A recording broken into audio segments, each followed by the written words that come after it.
ಆದರೂ ಈ ಸಲ RCB ಆಯಿತು, ಅದೇ ಕಾಲಕ್ಕೆ ಪಂಜಾಬ್ ಕಿಂಗ್ಸ್ ಆಯಿತು, ಒಳ್ಳೆಯ ಆಟಗಳನ್ನ ಇಲ್ಲಿವರೆಗೆ ಕೊಡ್ತಾ ಬಂದದ. ಆದರೂ ಇತ್ತೀಚೆಗೆ ಸನ್ರೈಸು ಸಹಿತ ತನ್ನ ಸನ್ರೈಸನ್ನು ಹೆಚ್ಚು ಮಾಡಿಕೊಂಡು ಇನ್ನೂ ಜೋರದಾಗಿ ಆಡ್ತಾಯಿದೆ. ಅದರಲ್ಲೂ ಇಶಾನ್ ಕಿಶನ್ ಆಯಿತು, ಇನ್ನುಳಿದವರ ಮಿತ್ರರಾಯ್ತು, ಚೆನ್ನಾಗಿ ಆಡ್ತಾ ಇದ್ದಾರೆ.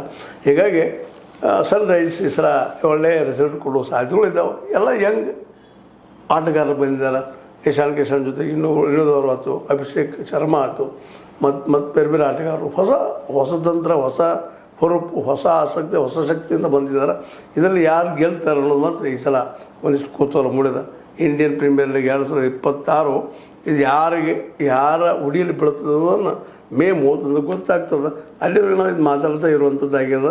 ಏನೋ ಆಗಲಿ ನಾವು ಚಂದೀಗಢದಲ್ಲಿ ಪ್ಲೇ ಆಫ್ ಪಂದ್ಯಗಳಾಗ್ತಾವೆ. ಧರ್ಮಸ್ಥಳ ಮತ್ತು ನಾವು ಚಂದೀಗಢದಲ್ಲೇ ಮುಂದೆ ಅದೇ ಕಾಲಕ್ಕೆ ಕ್ವಾಲಿಫೈ ಟು ಇದು ನಾವು ಚಂದೀಗಢದಲ್ಲಿ ಆಗ್ತದೆ ಹೇಳೋದು.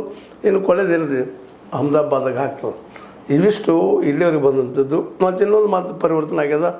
ಆರೆಂಜ್ ಕ್ಯಾಪ್ ಈಗ ಹೆನ್ರಿ ಕ್ಲಾಸನ್ ಅವ್ರಿಗೆ ಬಂದದ. SRH ಟೀಮಿನವರು 494 ಹೊಡಿದ್ದಾರೆ ನಿನ್ನೆ, ಅವ್ರಿಗೆ ಅದು ಬಂದದ. ಮತ್ತು ಪರ್ಪಲ್ ಅಂತಿ ಇನ್ನೂ ಭುವನೇಶ್ ಕುಮಾರ್ ಅವ್ರ ತಲೆ ಮೇಲೆ ಅದ. ಒಟ್ಟಾರೆಗೆ ಇವೆಲ್ಲ ಮ್ಯಾಚ್ಗಳು ನಮ್ಮ ಆಟಗಾರರಿಗೆ ಅನ್ನೋಕ್ಕಿಂತಲೂ ನೋಟಗಾರರಿಗೆ, ಅದನ್ನು ನೋಡುವವರಿಗೆ ಭಾಳ ಆಸಕ್ತಿ ಏನಾಗ್ಬೋದು ನಾಳೆ ಅನ್ನೋದು ಚಿಂತೀವಿ. ಅದ್ರ ಜೊತೆ ಬೆಟ್ಟಿಂಗು ಸಹ ಜೋರು ನಡೀತಾ ಇದೆ ಅಂತ ಸುದ್ದಿಗಳಿದ್ದಾವೆ. ನೋಡೋಣ ಏನಾಗ್ತದೆ. ಬೆಟ್ಟಿಂಗ್ ಅಂತ ನಡೀತದೆ. ನಮ್ಮ ಸರ್ಕಾರ ಆಡ್ಲಿಕ್ಕೆ ಬಿಡ್ತದನು ಇಲ್ಲಿ